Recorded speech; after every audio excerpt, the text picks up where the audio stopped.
बिहार की सियासत गरमाने लगी है। विधानसभा चुनाव 2025 की उल्टी गिनती शुरू हो चुकी है। सियासी दलों की रणनीतियां अब खुलकर सामने आने लगी है। वादे, आरोप और दावे सब कुछ बिहार की हवा में घुल चुका है। आज के हमारे विशेष रिपोर्ट में क्या चुनावी वादों से नीतीश कुमार को मिलेगा बूस्टर और किन मुद्दों पर बिछेगी बिहार की सियासी बिसात। तो सबसे पहले नमस्कार, आप देख रहे हैं न्यूजिरा और मैं हूं आपके साथ विपिन।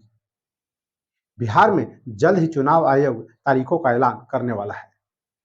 माना जा रहा है कि इस बार 2 चरणों में मतदान होगा। पिछले 2 दिनों से चुनाव आयोग की टीम बिहार दौरे पर है। मुख्य चुनाव आयुक्त ने पटना में सभी प्रमुख राजनीतिक दलों के नेताओं से विचार विमर्श किया है। सूत्रों के मुताबिक कभी भी बिहार विधानसभा चुनाव की तारीखों की घोषणा हो सकती है और जैसे ही तारीखों का ऐलान होगा, राज्य भर में आचार संहिता लागू हो जाएगी।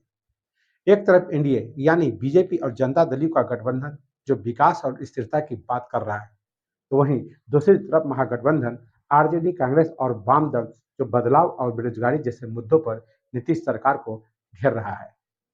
चुनावी वादों की बारिश हो रही है। नीतीश कुमार की तरफ से ऐलान हुआ 125 यूनिट तक मुफ्त बिजली, महिलाओं के लिए मासिक भत्ता और मुख्यमंत्री महिला रोजगार योजना। वहीं तेजस्वी यादव ने युवाओं से वादा किया है सरकार बनते ही 1 साल में 10 लाख नौकरियां। लेकिन अब सवाल यह है, क्या ये वादे वोटरों को लुभा पाएंगे या जनता इस बार काम और नतीजे देखेगी। बिहार के युवाओं के बीच बेरोजगारी इस बार सबसे बड़ा मुद्दा है।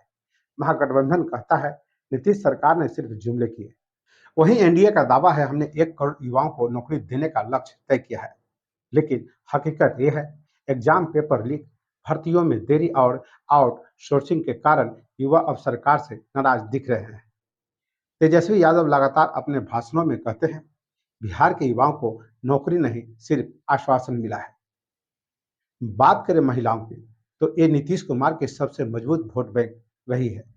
50% पंचायत आरक्षण और महिला रोजगार योजना ने महिलाओं को नई पहचान दी है। वहीं महागठबंधन ने भी जवाबी दाव खेला है। महिला सम्मान योजना के तहत महिलाओं को नगद सहायता का वादा। इस बार बिहार की राजनीति में महिलाएं होंगी असली किंग मेकर। बिहार की सियासत में जाति का असर अब भी बरकरार है। दलित, अति पिछड़ा वर्ग और मुस्लिम वोट बैंक पर दोनों गठबंधनों की नजर टिकी है। एनडीए ने ईबीसी आरक्षण बढ़ाने का वादा किया है। वहीं महागठबंधन अति पिछड़ा न्याय संकल्प के साथ मैदान में है। और अब एक नई चुनौती, प्रशांत किशोर की जन स्वराज पार्टी जो जाति नहीं विकास की बात कर रही है। नीतीश कुमार की पहचान वही है सुशासन बाबू की। लेकिन अब सवाल उठ रहे हैं, क्या कानून व्यवस्था ढीली पड़ी है। बिहार में हाल ही के महीनों में अपहरण, मर्डर और लूट की घटनाएं बढ़ी है। विपक्ष इसे भय का शासन बता रहा है, जबकि सरकार कहती है अपराध नियंत्रण में है। विपक्ष सिर्फ राजनीति कर रहा है। अब बात सबसे चर्चित मुद्दे की, 125 यूनिट मुफ्त बिजली। जुलाई 2025 में नीतीश कुमार ने इस योजना का ऐलान किया। 1 अगस्त से लागू भी कर दिया गया। करीब 1 करोड़ 67 लाख परिवारों को इस योजना से लाभ मिल रहा है। इंडिया इसे ऐतिहासिक कदम बता रहा है, लेकिन विपक्ष कहता है ये आरजेडी के वादे की नकल है, वोट खरीदने की कोशिश। अब बात उस विवाद की जिसने चुनावी हवा गरमा दी है, स्पेशल स्पेशल इंटेंसिव रिवीजन यानी एसआईआर की। 3.5 लाख वोटरों के नाम काटे जाने का आरोप लगा। कांग्रेस और आरजेडी ने कहा यह वोटर लिस्ट की सफाई नहीं बल्कि वोट बैंक की सफाई है। वहीं एनडीए कहता है ये एक तकनीकी प्रक्रिया है। विपक्ष सिर्फ भ्रम फैला रहा है। एनडीए में सीट शेयरिंग पर भी चर्चा हो रही है। बीजेपी जनता दल के बीच 121 और 122 फॉर्मूला पर चर्चा जारी है। महागठबंधन में आरजेडी 100 से ज्यादा सीटें मांग रहा है। प्रियंका गांधी और राहुल गांधी की रैलियां विपक्ष में नई जान डाल रही है। वहीं अमित शाह और जेपी नड्डा जैसे केंद्रीय नेता एनडीए के लिए माहौल बनाने में जुटे हैं। अब जरा जनता की नब्ज समझिए। ग्रामीण इलाकों में लोग कहते हैं सड़क और बिजली मिली पर नौकरी नहीं मिली।